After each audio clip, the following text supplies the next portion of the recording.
चलिए आज हम देखते हैं क्लोरोफॉर्म के रासायनिक गुण। इसके पहले क्लोरोफॉर्म बनाने की विभिन्न विधियों के बारे में हम वर्णन कर चुके हैं। तो क्लोरोफॉर्म के रासायनिक गुण में हम पहले पढ़ेंगे ऑक्सीकरण के बारे में। बताया भी जाता है कि क्लोरोफॉर्म को रंगीन बोतल में रखा जाता है। क्यों रखा जाता है? क्योंकि यह सूर्य के प्रकाश तथा वायु से क्रिया करके फास्जीन नामक विषैली गैस बना लेता है, जिसे हम कार्बोनिल क्लोराइड भी कहते हैं। तो यहाँ पे क्लोरोफॉर्म CHCl3 वायु से क्रिया करेगा इन प्रेजेंस ऑफ सनलाइट। तो बनेगा क्या? COCl2 और निकलेगा क्या? HCl। यहाँ से एक H, यहाँ से एक Cl निकल गया, बाकी क्या बन गया? COCl2। ये फास्जीन नामक विषैली गैस बन गया। चलिए इसी के बारे में आगे हम देखते हैं। दूसरा अपचयन। यहाँ पे ऑक्सीकरण हुआ तो ऑक्सीकरण का मतलब ऑक्सीजन का जुड़ना और अपचयन का मतलब हाइड्रोजन का जुड़ना। अपचयन क्लोरोफॉर्म का करेंगे तो यहाँ पे दो तरह से हमने दिखाया है।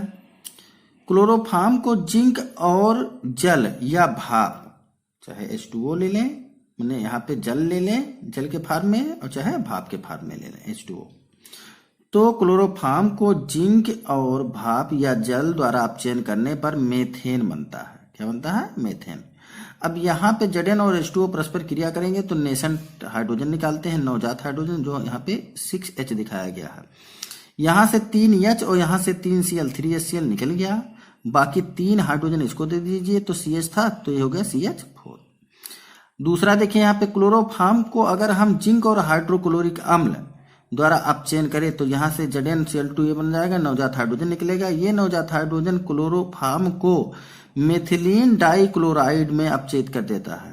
कहने का अर्थ क्या हुआ कि क्लोरोफॉर्म को जिंक और हाइड्रोक्लोरिक अम्ल द्वारा अपचयित करने पर मेथिलीन डाइक्लोराइड बनता है। एक H और एक ClHCl निकल गया और एक H इसको दे दिए तो ये हो जाएगा CH2Cl2, तो ये हो गया मेथिलीन डाइक्लोराइड। तीसरा देखते हैं क्लोरीनीकरण। क्लोरीनीकरण का मतलब क्लोरीन का जुड़ना। तो क्लोरोफॉर्म को क्लोरीन के साथ प्रकाश की उपस्थिति में, H लिखा है, प्रकाश की उपस्थिति में क्रिया कराने पर कौन सी क्रिया होती है? प्रतिस्थापन। यहाँ से एक H, यहाँ से एक ClHCl निकल जाएगा और क्लोरीन आके जुड़ जाएगा, तो ये हो जाएगा CCl4 और HCl, कार्बन टेट्रा क्लोराइड। तो क्लोरोफॉर्म का क्लोरीनीकरण करने पर कार्बन टेट्रा क्लोराइड बनता है। तो इस तरह से लिख सकते हैं। आइए अगला देखते हैं जल अपघटन। जल अपघटन मतलब हाइड्रोलिसिस। तो क्लोरोफॉर्म CHCl3 पोटेशियम हाइड्रोक्साइड द्वारा अगर हम जल अपघटित करेंगे, क्लोरोफॉर्म का पोटेशियम हाइड्रोक्साइड द्वारा जल अपघटन करने पर पोटेशियम फार्मेट बनता है। क्या बनता है? Potassium format. पहले इसको हम समझ लें। यहाँ पे 3Cl है तो यहाँ से 3K और 3Cl, पहले 3KCl निकाल दीजिए। हमारे पास हाइड्रोजन की संख्या टोटल कितनी है? 4 हाइड्रोजन है। ऑक्सीजन की संख्या टोटल कितनी है? 4 है। तो 2 यहाँ पे है तो 4 हाइड्रोजन 2 ऑक्सीजन 2H2O निकल गया। बाकी क्या बचा? यहाँ पे एक H बचा है, C बचा है और 2 O बचा है, एक K बचा है, तो HCOOK पोटेशियम फार्मेट बन गया। अगला देखते हैं नाइट्रीकरण। नाइट्रीकरण, नाइट्रीकरण का मतलब नाइट्रो समूह का जुड़ना। तो इसमें आप देख रहे हैं कि क्लोरोफॉर्म CHCl3 और नाइट्रिक अम्ल किस रूप में होता है? नाइट्रिक अम्ल हमारा जो होता है वो HO और NO2 के रूप में होता है। किस रूप में होता है? HO और NO2 के रूप में।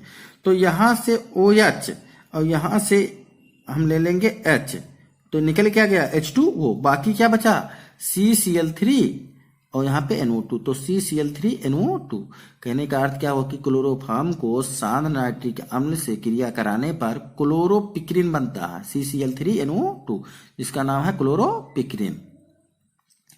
अगला देखते हैं सिल्वर चूड़ से क्रिया। सिल्वर चूड़ से क्रिया। तो क्लोरोफॉर्म को सिल्वर चूड़ के साथ मतलब Ag के साथ गर्म करने पर अब यहाँ से 3Cl, यहाँ से 3Cl और यहाँ से 6Ag, तो 6AgCl निकल जाएगा, बाकी बचेगा CH और यहाँ पर भी CH, तो CH triple bond CH acetylene. तो क्लोरोफॉर्म को सिल्वर चूड़ के साथ गर्म करने पर एसिटिलीन बनता है। ये रिएक्शन हो गया। अगला आ जाइए एसीटोन से क्रिया। तो एसीटोन का सूत्र CH3COCH3, क्लोरोफॉर्म CHCl3। एसीटोन में यहां पे अगर हम देखें तो यहां से ये बंध टूटेगा तो इस पे क्या आएगा, निगेटिव, और सी पर क्या आएगा, पॉजिटिव। यहां पे ये जो है CCl3 और H के रूप में होता है, H और CCl3 के रूप में होता है। तो H प्लस के रूप में और CCl3 माइनस के रूप में। तो आप देखेंगे माइनस से क्या जुड़ेगा, प्लस, और प्लस से क्या जुड़ेगा, माइनस। तो सेम वही चीज जोड़ दिया गया है, O से जोड़ दिया गया H और C से जोड़ दिया गया CCl3।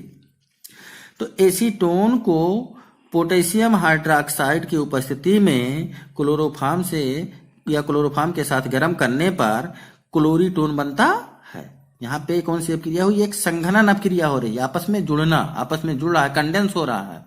तो कौन सी अपक्रिया हुई, संघनन अपक्रिया। एसीटोन पोटेशियम हाइड्रोक्साइड की उपस्थिति में क्लोरोफॉर्म से क्रिया करके क्लोरीटोन बनाता है। अगला आ जाइए, कार्बिल एमीन अपक्रिया। कार्बिल एमीन अपक्रिया, तो कार्बिल एमीन में देखा जाता है अपक्रिया में, ये प्राथमिक एमीन कोई भी ले सकते हैं, C2H5NH2 ले लिया हमने, ऐसे एथिलेमीन है, ऐसे प्रोपिलेमीन, जो भी हम लेना चाहें तो ले सकते हैं। और यहाँ पे हम एनिलीन भी ले सकते हैं, C6H5NH2 भी ले सकते हैं। यह क्लोरोफॉर्म और पोटेशियम हाइड्रोक्साइड। तो कहने का अर्थ क्या है कि कार्बिल एमीन अपक्रिया को हम कैसे परिभाषित करेंगे कि एथिल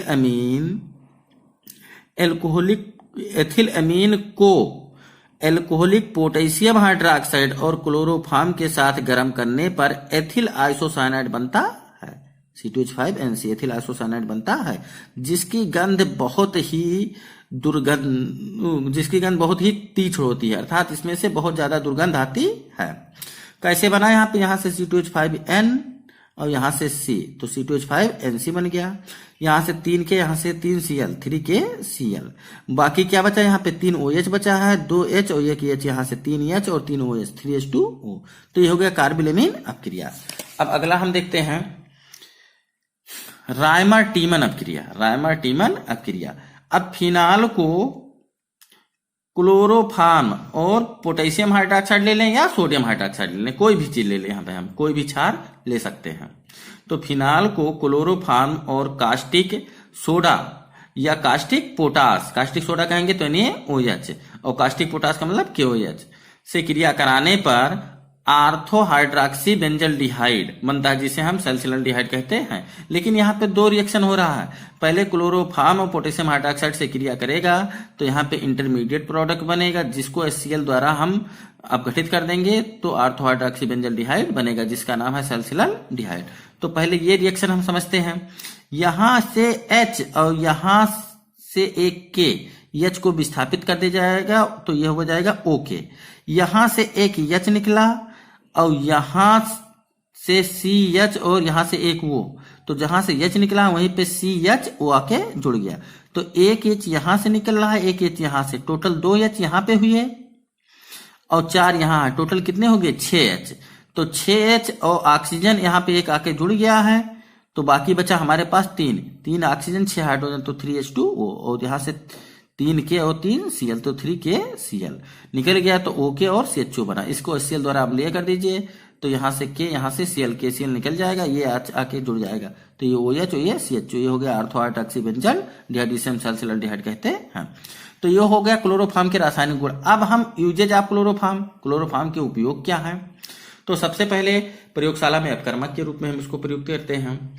दूसरा क्या है, निश्चेतक के रूप में प्रयुक्त किया जाता है। तीसरा आइसोसाइनाइड परीक्षण, अभी जो पीछे दिखाया गया है आइसोसाइनाइड परीक्षण में हम करते हैं। चौथा क्लोरोपिक्रिन के निर्माण में, क्लोरोपिक्रिन भी हम बना सकते हैं इससे। और पांचवा इसका उपयोग क्या है, सैलिसिलडिहाइड बनाने में। तो इस प्रकार से ये हो गया क्लोरोफॉर्म के रासायनिक गुण और उपयोग।